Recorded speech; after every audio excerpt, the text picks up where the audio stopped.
Object की कोई जरूरत ना हो, ऑब्जेक्ट की कोई गुंजाइश ना हो, तो इन दैट केस आपके पास जो ऑब्जेक्ट जो वर्ब होता है वो क्या होता है, वो इंट्रांजिटिव होता है।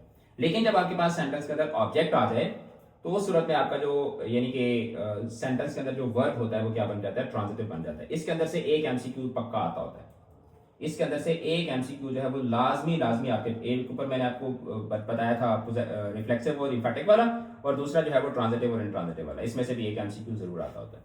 अच्छा, अब बात को समझें। ही स्लीप्स पीसफुली। अब यहां पर स्लीप्स के बाद हमें किसी ऑब्जेक्ट की जरूरत नहीं है, क्योंकि ये काम ऐसा है जो अपने आप में ही मुकम्मल हो रहा है। कुछ काम ऐसे होते हैं जो अपने आप में जिस तरह सेल्फ डिस्ट्रक्टिंग, कि अपने आप में वो मुकम्मल हो जाते हैं, अपने आप के अंदर ही काम जो है वो मैस हो गया। अब मुझे सोने के लिए बेड की तो जरूरत हो सकती है, यानी कि सोने के लिए मुझे किसी जगह की जरूरत हो सकती है, किसी वजह की जरूरत हो सकती है, किसी रीजन की जरूरत हो सकती है, सोने का अंदाज हो सकता है। लेकिन सोने के लिए मुझे कोई एक ऐसी चीज नहीं चाहिए कि जिसके ऊपर मैं वो एक्टिविटी जो है वो परफॉर्म करूं। लेकिन खाने के लिए मुझे कोई चीज चाहिए जिसको मैं खाऊं। खाने का जो अमल है वो किसी न किसी चीज के ऊपर अप्लाई होगा। मुझे मैं सेब खाऊंगा या डांट खाऊंगा या मैं धक्के खाऊंगा, ठीक है, धोखा खाऊंगा, लेकिन मुझे कुछ ना कुछ खाना पड़ेगा। इसलिए जिन लोगों के पास खाने को कुछ नहीं होता वो फिर क्या करते हैं, वो धोखा खा लेते हैं। अच्छा, तो अब जिस वर्ब को अपने आप को मुकम्मल करने के लिए ऑब्जेक्ट की जरूरत होती है, that is called transitive verb, और जिस वर्ब को अपने आप को एग्जीक्यूट करवाने के लिए ऑब्जेक्ट की जरूरत नहीं होती, that is called intransitive verb.